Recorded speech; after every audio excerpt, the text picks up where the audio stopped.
This corn is fresh. It's brand new. But it's made by the oldest living things on Earth. Plants! Bill Nye the Science Guy. Bill Nye the Science Guy. Bill. Hi, friends. Al G here. You want to talk about selection? We got it all here. You want something green? Take a look at this. Huh? This baby's nicer than my own lawn at home. And it is loaded. It's been completely reseeded. It's filled with chlorophyll. And there are no moles, no mushrooms, no dandelions. This baby is ready to mow. T-minus 7 seconds. Bill Nye the Science Guy. Brought to you by plants. They're nothing to sneeze at. Did you know that without plants, there would be no animals on Earth? That includes animals like us humans. See, in a way, plants make all the air we breathe and all the food we eat. Different types of plants live all over the world in different places. And plants keep the whole world alive. Plants are amazing.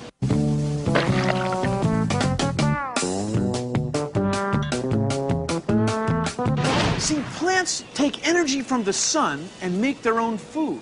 Now, when we say food, we mean sugar. For example, here's an apple, and apples are sweet, but it's a different flavor from, say, sugar from a sugar cane, or orange juice from an orange, or maple syrup from a maple tree. Different types of plants make different types of sugar. Now, take a look at this. If we burn the sugar,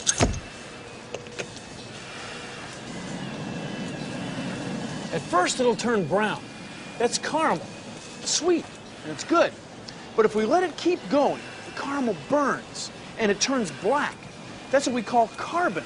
And it forms a gas called carbon dioxide. That's carbon hooked up with oxygen. Carbon dioxide. Now this carbon dioxide goes up this tube and bubbles in this special detector liquid. And pretty soon, with enough carbon dioxide, it's going to turn a different color. A kind of orangey yellow. But it takes a minute.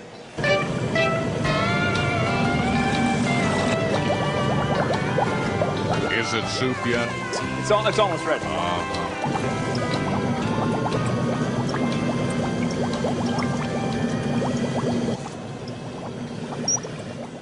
See? The detector chemical has changed color. It's not blue anymore, it's orange. That's because we were making carbon dioxide gas. It's the same gas we make all day, all the time, every time we breathe. Watch. Here's some of the same detector chemical.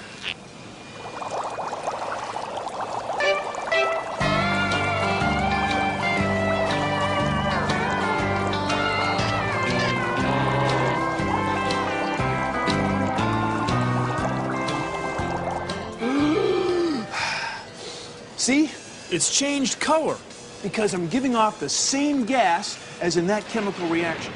Now, plants can do the same chemical reaction, only the other way around. Plants take in carbon dioxide from the air and give off oxygen. Take a look at this. It's the same blue indicator liquid, and it stays blue because these plants are absorbing carbon dioxide and giving off oxygen. Now, this process, where plants take in water and sunlight and make food, is called photosynthesis. It means making from sunlight. Now, and the key to photosynthesis is a green chemical called chlorophyll. Chlorophyll is what makes you get grass stains on your pants when you fall down.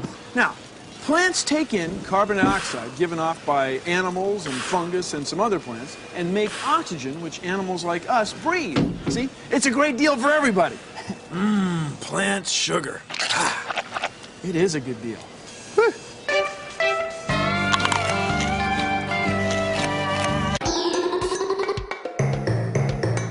When plants make food, they put the oxygen that we breathe into the air.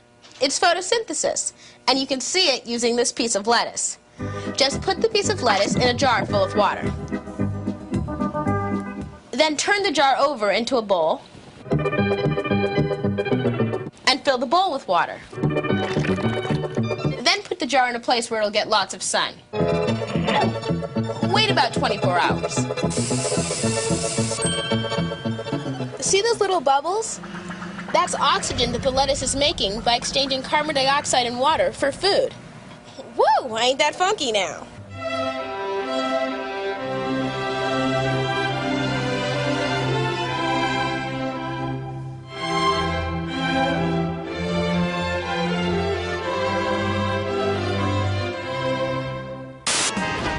Huh? How about this? This is nicer than my own lawn at home. And you wouldn't do this on a Beamer. Hey, friends, come on down and see me today. Plants have found ways to live all over the earth, even where you least expect it. Well, the car's covered with grass. Let's go. Plants! You ready? Yeah. Plants are everywhere! Yep. It's a grass-covered vehicle. It's a plantmobile is what it is. Bill, man, the science guy, huh? Yeah, yeah. You look different.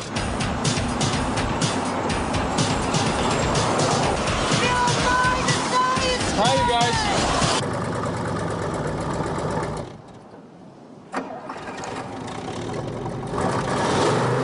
And what? Well, you can't hardly breathe in here. Yeah, you can. Yeah, they say cars and plants don't mix. It's okay. You know, all living things depend on plants. The car's not alive, but the grass is. What do you mean, what color is it? It's a grass car. It's green. See the air rushing over the blades of grass? Taking carbon dioxide from the air, light from the sun and water. And the grass is making its own food. It's growing. It's also making oxygen for us to breathe.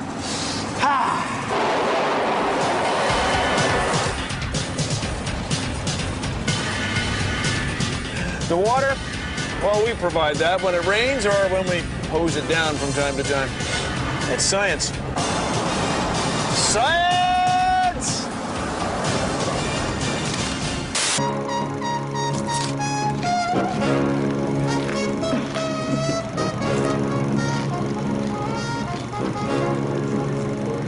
It's a lot of work. It takes a lot of energy to make an apple pie. Just think how much energy it takes an apple tree to grow an apple. Now, why do they do it? Why do they bother? Well, please consider the following. See, apple trees are plants, and they can't move around. They're stuck. They're planted. They're plants, for crying out loud. So they have to find a way to spread their seeds out. See, plants don't want the young plants growing underneath them. Otherwise, they'd be competing for the same patch of soil and the same patch of sunlight. So plants, like apple trees, grow these big, yummy, delicious fruit, bringing tremendous amount of water up through their roots, getting a tremendous amount of energy from the sun, just so that animals will come along and take the fruit somewhere else. See, the fruit isn't used for fertilizer. It's used only to get animals to carry the seeds to some new place so that the seeds will grow away from the old trees. That's the only reason apple trees make apples. Isn't that wild? See, plants have all kinds of tricks for moving their seeds around. Like dandelions use the wind.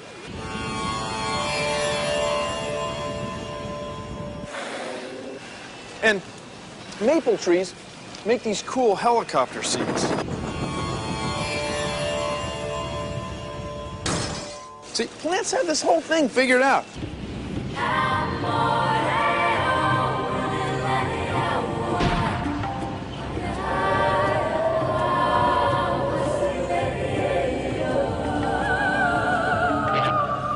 Well, it's a good use of energy when you think about it.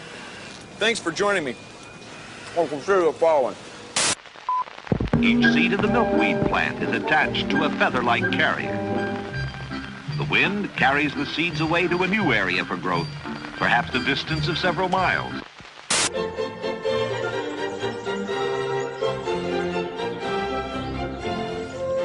This is Master Plant Theater. Good evening. I'm Alistair Appleseed. Fruit, as we all know, is the part of the plant where the seeds are stored. Plants that want their seeds moved by a hungry bird or animal produce fruit that is tasty and good-looking. Take, for example, the tomato. Thank you. Note the attractive red color, and the taste is delicious. An animal would be inclined to eat this fruit. The seeds would pass through the digestive system and into the soil, which one hopes would lead to more tomatoes. Thank you. Fruit, an amazing way that plants have adapted to living on Earth. Thank you.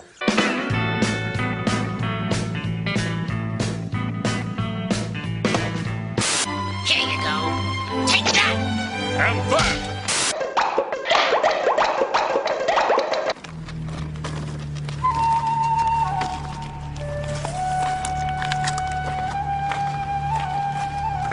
It's about 107 degrees out here today, and it's a pretty hot, dry place. We're going to be looking at some of the plants that live here and how they survive in this hot, arid environment. Desert plants are able to survive in a number of ways. Cacti and succulents are able to store water when water is plentiful in the rainy seasons. They soak it up and store it in their fleshy stems and pads, and they're able to use that in periods of drought when there's not very much rain or no water available to them. Other plants like the cholla cactus have a dense profusion of spines all around them to protect them from desert animals.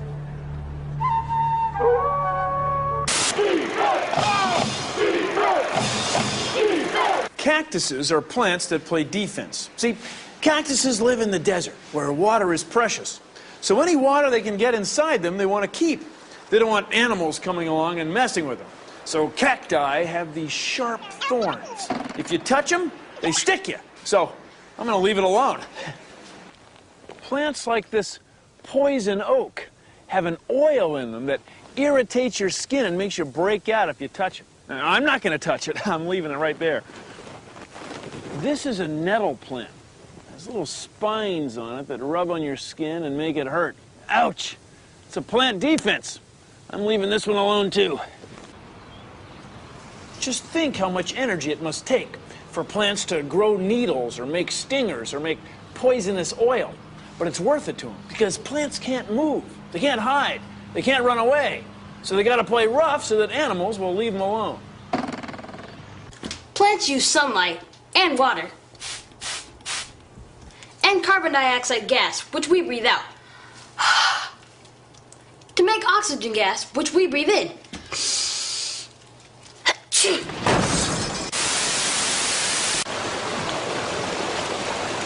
You might think that plants need roots to get the nutrients they need to live and grow.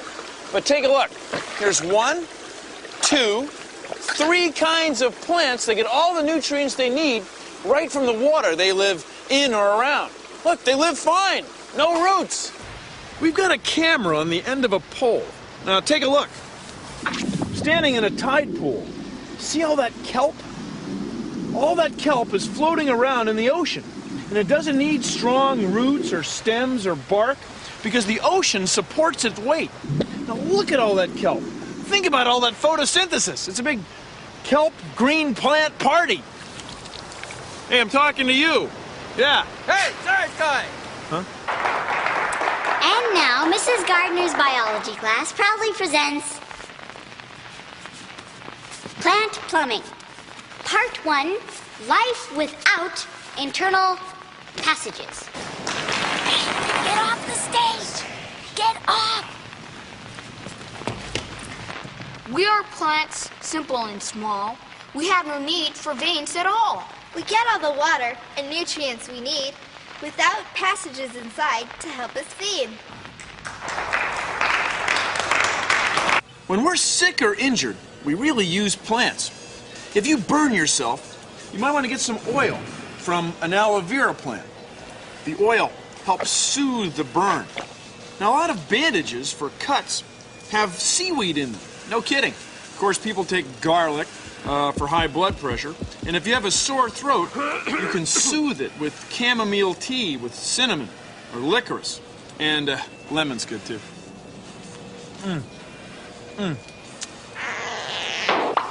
Gotta be good for you.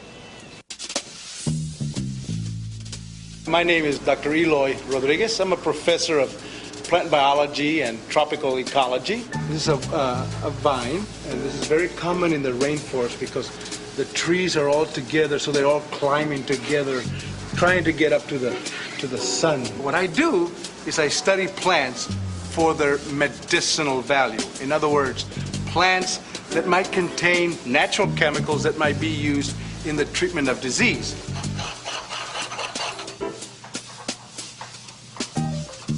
One of the interesting things here is that, as you can see, here are different plant species that were collected in the rainforest, some with big leaves, small leaves, and because they are different, they also have different kind of chemical substances. For example, here, this passion flower, you would expect that the chemicals here are very different from, for example, this plant here. In the laboratory, we take the leaves and we do a chemical study.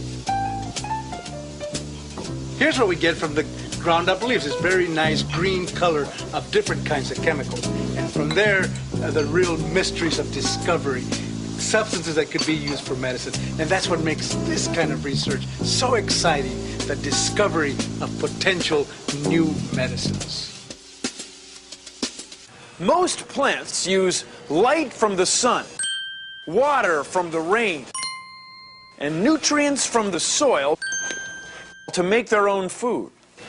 But some plants can't get enough nutrients from the soil, so instead they eat meat.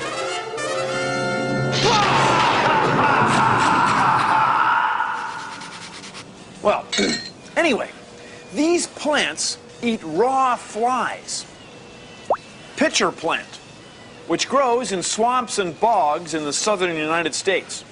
And flies are attracted to the pitcher plant by its sweet smell. They get near the leaves and they fall in.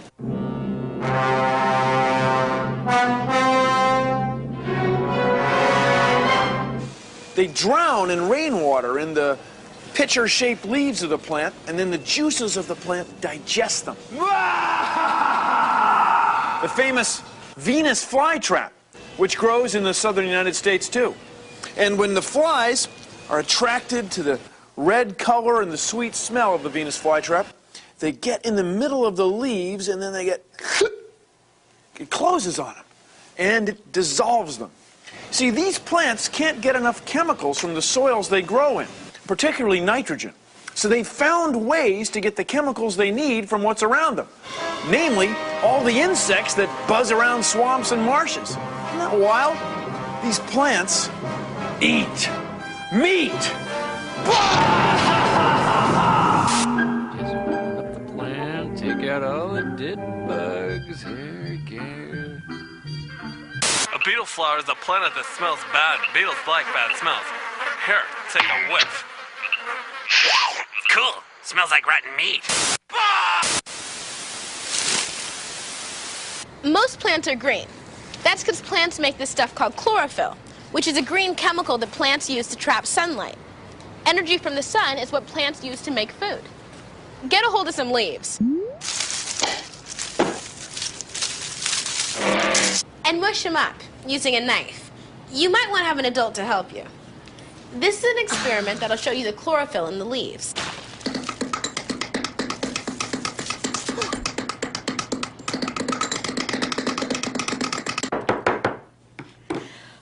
Put the plant goo in a glass.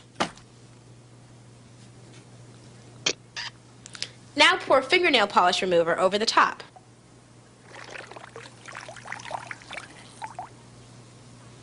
Now hang a strip of coffee filter from a pencil so that it just dips in the liquid. Now wait a while and the chlorophyll will rise up the coffee filter.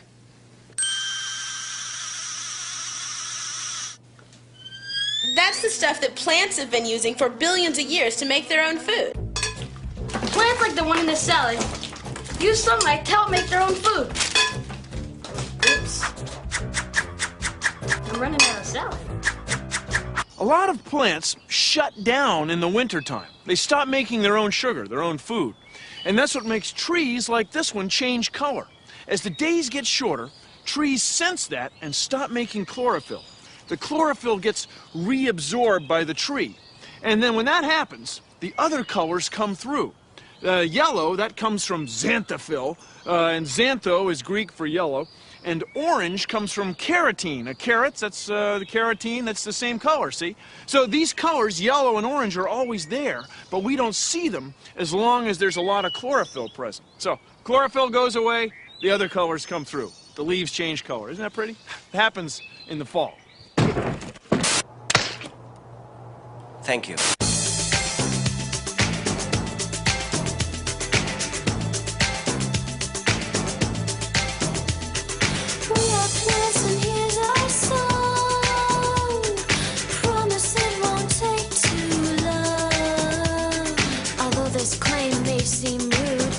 You, we make our food. The process is as simple as this, a thing called photosynthesis. We drink and sun till we've had our fill.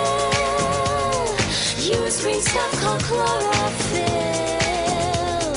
Water and CO2 react. Oxygen and food are had. We are plants and here's our song. Promise it won't take too long. Plants and we hate to boast, but just try that with eggs and toast. Now it's time we should go away, but we can't move, so we'll have to stay. And we are plants and here's our song. Promise it won't take too long.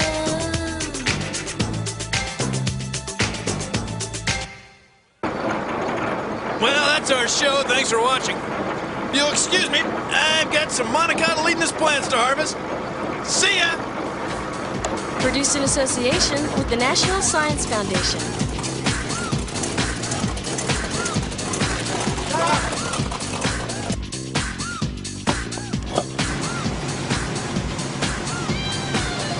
So all you did is we just sprayed the car with this goop of dirt and soil.